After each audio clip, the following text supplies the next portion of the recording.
CM చంద్రబాబుపై వివాదాస్పద వ్యాఖ్యలు చేసిన వైసీపీ నేత అంబటి రాంబాబుపై నమోదైన కేసుల్లో బెయిల్ కోసం దాఖలు చేసిన పిటిషన్లపై నేడు ఏపీ హైకోర్టులో విచారణ జరగనుంది. నగరం పాలెం, పట్టాభిపురం పోలీస్ స్టేషన్లలో తనపై నమోదైన కేసులను క్వాష్ చేయాలంటూ అంబటి పిటిషన్ దాఖలు చేశారు. ఇదిలా ఉండగా రాజమండ్రి జైల్లో ఉన్న అంబటి రాంబాబును పీటీ వారెంట్పై గుంటూరుకు తరలిస్తున్నట్లు పోలీసులు తెలిపారు.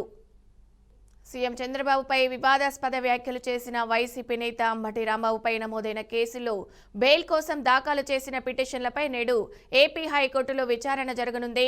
నగరం పాలెం, పట్టాభిపురం పోలీస్ స్టేషన్లో తనపై నమోదైన కేసులను క్వాష్ చేయాలంటూ అంబటి పిటిషన్ దాఖలు చేశారు.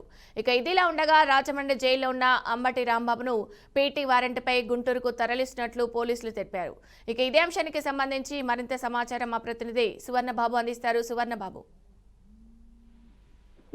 గుంటూరులో చోటు చేసుకున్న రాజకీయాల ఘర్షణలో రాష్ట్ర వ్యాప్తంగా తీవ్ర చర్చగా దారితీసింది అనుకోవచ్చు. వైసీపీ నేత అంబటి రాంబాబు, తెలుగుదేశం పార్టీ నాయకులు, కార్యకర్తలు అంబటి రాంబాబు నివాసం అయితే కావచ్చు, కార్యాలయంపై చేద్దా ఆడిలో భాగంగా చూసినట్లే అయితే అంబటి రాంబాబు రాజమండ్రి సెంటర్ లో తరలించారు.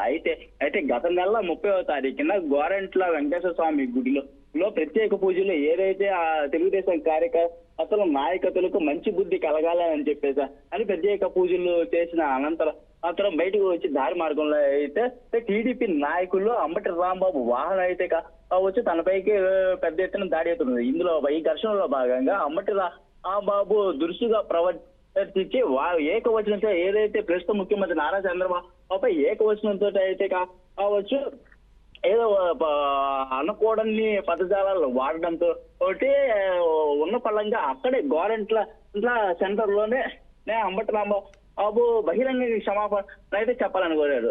అది ఆ అంబటి రాంబాబు అనంతరం అంబటి రాంబాబు ప్రయాణిస్తున్న కారుపై టీడీపీ నాయకులు, కార్యకర్తలు దాడి జరిగింది. క్షమాపణ చెప్పాలని డిమాండ్ చేయడంతో అంబటి రాంబాబు వెనక తగ్గకపోవడంతో పరిస్థితి మరింత ఉద్రిక్తగా దారి తీసింది అనుకోవచ్చు.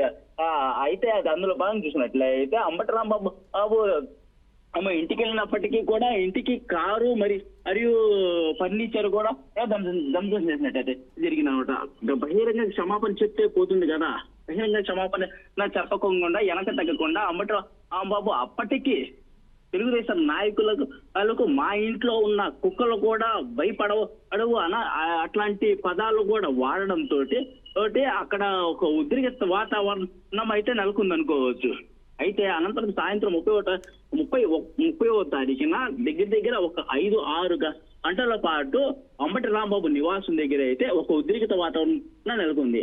అందులో ఆ పోలీసులు వచ్చి అనంతరం అదుపులోకి తీసుకున్న అనంతరం అంబటి రాంబాబు నల్లపాడు పోలీస్ స్టేషన్ కి తరలించారు. దాదాపుగా ఒక 18 గంటల పాటు అంబటి రాంబాబు నల్లపాడు పోలీస్ స్టేషన్ లో ఉంచడం జరిగింది. 31వ తారీఖు సాయంత్రం న్యాయస్థానంలో న్యాయమూర్తి దగ్గర నిలబెట్టడం జరిగింది. న్యాయస్థానంలో ఇరుపక్షాలు న్యాయవాదులు విన్న న్యాయమూర్తి డిటెన్షన్ భాగంగా అంబటి రాంబాబు రాజమండ్రి సెంట్రల్ జైలుకి తరలింది. ఇందులో బాగా చూసినట్లయితే మొత్తం అయితే అంబటి రాంబాబుని Pattabhipuram police station PT act case నమోదు చేయడంతో ఏదైతే న్యాయమూర్తి 11వ తారీఖు లోపల గుంటూరు జిల్లా న్యాయస్థానం న్యాయమూర్తి ఎదుట నిలబడాలి, హాజరు కావాలి అని చెప్పని ఆదేశాలు జారీ చేయడంతో అంబటి రాంబాబు ఈ రోజు గుంటూరు జిల్లా న్యాయస్థానం న్యాయమూర్తి దగ్గర విచారణలో హాజరు కానున్నారు.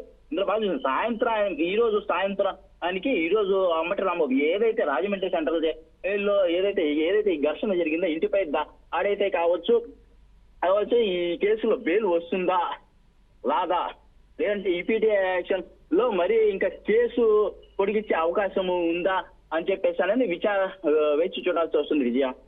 Right, thank you Suvarnababu.